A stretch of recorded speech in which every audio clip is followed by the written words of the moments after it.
Hello good morning friends. आज हम class 9 में ऊतक चैप्टर जो हमारा चल रहा है बायोलॉजी विषय में, उसमें आप लोगों ने अभी तक ऊतक के बारे में और पादप ऊतक का जो चार्ट था उसमें जो है चार्ट के माध्यम से उसके कितने टाइप्स होते हैं वो आप जान चुके हो। तो उसी क्रम में आज हम पादप ऊतकों में जो है विभजोतिकी या मेरिस्टेमी टिश्यूज के बारे में पढ़ेंगे। तो देखिए क्या होते हैं विभजोतकी ऊतक या विभजोतक ऊतक, जिसको इंग्लिश में मेरिस्टेमिक टिश्यू बोला जाता है। तो आइए सबसे पहले विभजोतक ऊतक, उसके बाद विभजोतक ऊतक के प्रकार और उनका क्या काम होता है ये देखेंगे। तो सबसे पहले विभजोतक में देखिए पहली लाइन कि इस ऊतक की कोशिकाओं में विभाजन की क्षमता होती है। यानी जो विभजोतक ऊतक होता है उसमें विभाजन की क्षमता होती है, यानी इस ऊतक के माध्यम से या इस ऊतक द्वारा कोशिकाओं का विभाजन होता है। इसके बाद इसकी कोशिकाएं छोटी व पतली भित्ति वाली होती हैं। यानी जो विभजोतक ऊतक है उसकी जो सेल्स हैं वो आकार में छोटी और पतली कोशिका भित्ति वाली होती हैं। यानी आकार में छोटी और पतली भित्ति वाली होती हैं। इनकी कोशिकाओं में अंतराकोशीय स्थान नहीं होते हैं। यानी जो इनकी कोशिकाएं हैं विभजोतक ऊतक की, उनकी कोशिकाओं में एक कोशिका से दूसरी कोशिका के बीच में जो खाली स्थान होता है, जो खाली जगह होती है, वो नहीं पाई जाती है। यानी एक कोशिका के बीच में एक कोशिका से और दूसरी कोशिका, जैसे आप देखिए इस प्रकार से कोशिका की संरचना है, इन दोनों कोशिकाओं के बीच में क्या ये जो खाली स्थान है वो विभजोतक में नहीं पाया जाता है।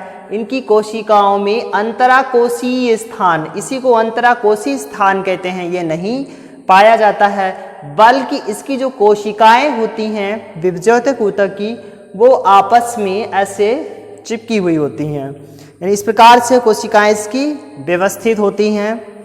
इसके बाद ये सदैव विभाजन करके नई स्थायी कोशिकाएं बनाती हैं। यानी जो विभजोतक ऊतक है इसका जब, क्योंकि इसमें विभाजन की क्षमता होती है, तो ये विभाजन करके नई कोशिकाएं बनाते हैं। जो वो नई कोशिकाएं जो होती हैं वो स्थायी कोशिकाएं होती हैं। यानी विभजोतक ऊतकों के द्वारा ही स्थायी ऊतकों का निर्माण, परमानेंट टिश्यू का निर्माण होता है। विभजोतक द्वारा जो है बनी कोशिकाएं एक विशिष्ट कार्य करती हैं, तो उन्हें हम स्थायी ऊतक कहते हैं। क्योंकि यही विभजोतक जो है विभाजन करके, यानी ये सदैव विभाजन करते हैं और विभाजन करके नई जो सेल्स बनाते हैं वो कैसी होती हैं, परमानेंट स्थायी होती हैं, जिन्हें हम स्थायी ऊतक कहते हैं। तो विभजोतक ऊतक ही स्थायी ऊतकों का निर्माण करते हैं। इसके अलावा विभजोतक ऊतक की बहुत सारी विशेषताएं हैं कि इनमें कोशिका द्रव्य जो होता है वो घना होता है। लिखा नहीं है फिर भी आपको बता रहे हैं, क्योंकि इसमें अंतराकोशीय स्थान जो है वो नहीं पाया जाता है। एक कोशिका से दूसरी कोशिका के बीच में खाली स्थान नहीं पाया जाता है। इस कारण इनमें कोशिका द्रव्य जो होता है, कोशिका के अंदर भरा तरल, वो भी घना होता है। इसके अलावा इनमें जो धानियाँ होती हैं वो छोटी होती हैं और कहीं कहीं पर अनुपस्थित भी होती हैं, यानी कभी अनुपस्थित भी होती हैं। इसके अलावा जो है इन कोशिकाओं में केंद्रक जो होता है वो अपेक्षाकृत बड़ा होता है। यानी विभजोतक ऊतक की कोशिकाओं का जो केंद्रक है वो काफ़ी आकार में बड़ा होता है। तो ये सारी इसकी कई सारी विशेषताएं हैं, परंतु इसका मेन जो गुण है, मेन विशेषता है कि इसमें विभाजन की क्षमता पाई जाती है और विभजोतक ऊतक विभाजन करके जो है नई स्थायी कोशिकाओं का निर्माण करते हैं। तो इस प्रकार से जो है विभाजन करके विभजोतक ऊतक स्थायी ऊतकों का निर्माण करते हैं। ये आपके विभजोतक ऊतक इसके अलावा विभज्योतिकी ऊतक या विभज्योतक ऊतक के प्रकार, तो आपने जैसा कि पादप ऊतकों के प्रकार के चार्ट में पढ़ा था कि विभज्योतक ऊतक भी कितने प्रकार के होते हैं, 3 प्रकार के होते हैं।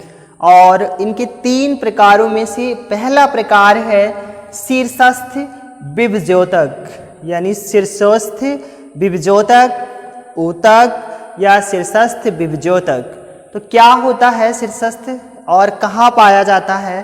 देखिए, ये ऊतक यानी जो शीर्षस्थ ऊतक है, ये पौधे के जड़ तथा तनों के शीर्ष पर होता है। शीर्ष का मतलब है जो सबसे किनारे का हिस्सा होता है जड़ का, और तने का यानी सबसे ऊपर का हिस्सा होता है, उसे हम शीर्ष हिस्सा कहते हैं। तो जो शीर्षस्थ ऊतक है वो पौधों के जड़ और तने के शीर्ष भागों में पाया जाता है। तो देखिए यहाँ पर ये स्ट्रक्चर बनाया गया है, पौधा बनाया गया है। इस पौधे में देखिए सबसे जो ऊपर का हिस्सा है ये तने का शीर्ष है, तने का ऊपर का हिस्सा है।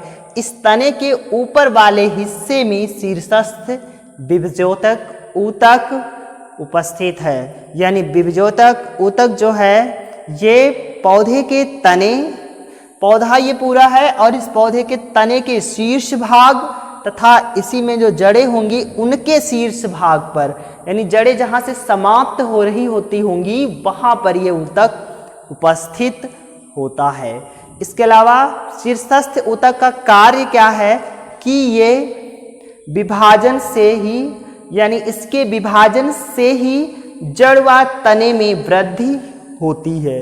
यानी जब शीर्षस्थ ऊतक की कोशिकाएं विभाजन करती हैं, विभाजित होती हैं, तब पौधे के जड़ और तने वाले हिस्से में जो है आकार में, लंबाई में वृद्धि होती है। यानी इसके जो ये तना है तो इसमें जब विभाजन करती हैं शीर्षस्थ ऊतक की कोशिकाएं तो ये ऊपर का हिस्सा, शीर्ष का हिस्सा और ऊपर लंबाई में बढ़ता है। इसी प्रकार से यहाँ पर भी इसके जड़ों की जो नीचे का हिस्सा है, मूल के जो सबसे अंतिम शिरा है, वो भी आकार में बढ़ता है। ये था आपका पहला विभज्योतकी ऊतक का प्रकार, शीर्षस्थ विभज्योतक। इसके बाद अब हम बात करते हैं दूसरे प्रकार को। दूसरे प्रकार को कहते हैं पार्श्व विभज्योतक या पार्श्व विभज्योतिकी ऊतक, ऐसे आप लिख सकते हैं। देखिए ये कहाँ पाए जाते हैं? यह जड़ व तने के पार्श्व भागों में पाए जाते हैं। यानी जो पार्श्व विभज्योतिकी ऊतक है ये पौधे की जड़ व तने वाले हिस्से के पार्श्व में पाए जाते हैं। तो उदाहरण देखिए, जो चित्र बना है उसमें हम देखते हैं पार्श्व विभज्योतक। तो ये कहाँ पाए जाते हैं? जड़ व तने के पार्श्व भागों में। तो यहाँ से जड़ लगी होती है नीचे के हिस्से में, यानी यहाँ से जो है जड़ें लगी होती हैं। तो इसको आप इस प्रकार से बना लीजिए, इसकी संरचना आसानी से आपको समझ में आएगा। देखिए इस प्रकार से, ठीक है। तो पौधे के ये बना हुआ है इस प्रकार से, जो है पार्श्व विभज्योतक ऊतक जो है पौधे की जड़ और तने के पार्श्व भाग पर पाए जाते हैं। तो पार्श्व भागों में क्या मतलब है? जहाँ से जड़ें निकलती हैं पौधे की और यहीं से पौधे का तना प्रारंभ होता है। तो तने के प्रारंभ वाले हिस्से और जड़े के प्रारंभ, यानी जड़ें जहाँ से जुड़ी हुई हैं, उन दोनों हिस्सों के बीच में पार्श्व विभज्योतक ऊतक उपस्थित होते हैं। देखिए यहीं से, क्योंकि आपने ये पौधे का तना देखा है, यहीं से जो है जड़ें नीचे की ओर जाती हैं, मूल जो होते हैं वो मिट्टी की गहराई की नीचे की ओर जाते हैं और यहीं से तने का विकास होता है।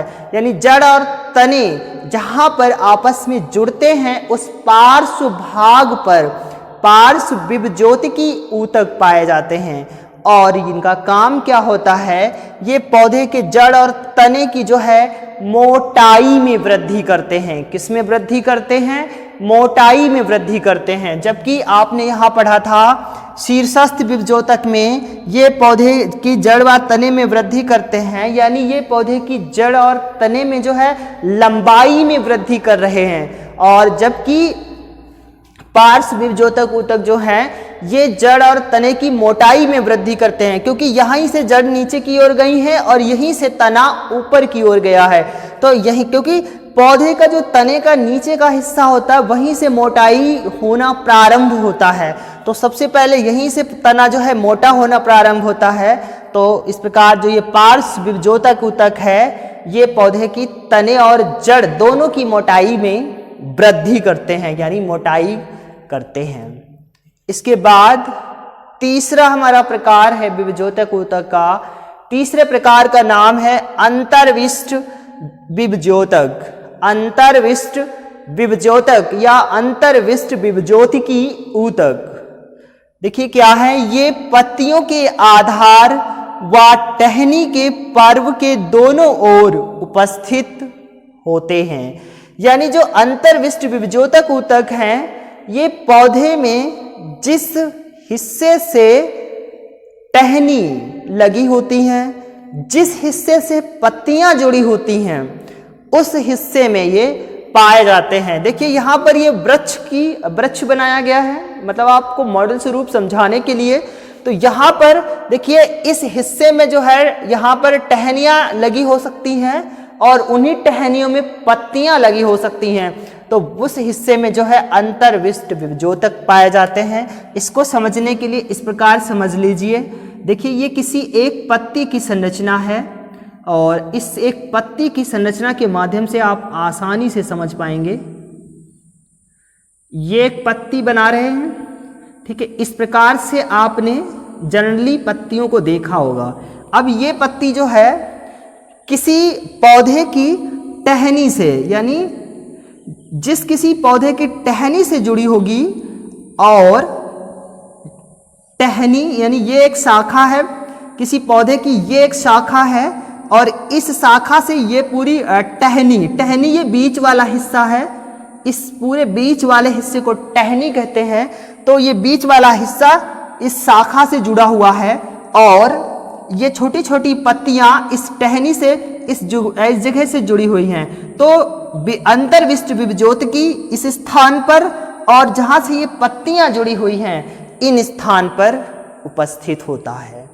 यानी पत्तियों के आधार, यानी इस पत्ती का आधार क्या है, ये उस पौधे की शाखा है, क्योंकि इस पौधे की शाखा से ये पत्ती जुड़ी हुई है और टहनी के पर्व के दोनों ओर उपस्थित होते हैं।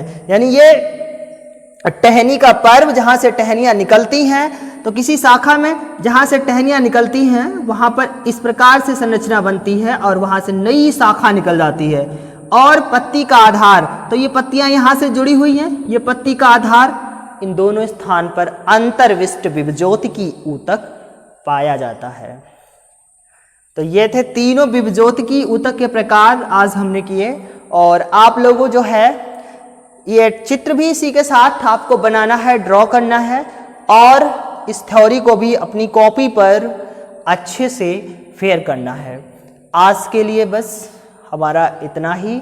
इसके बाद आपको मिलते हैं अगले वीडियो में और एक नए टॉपिक के साथ।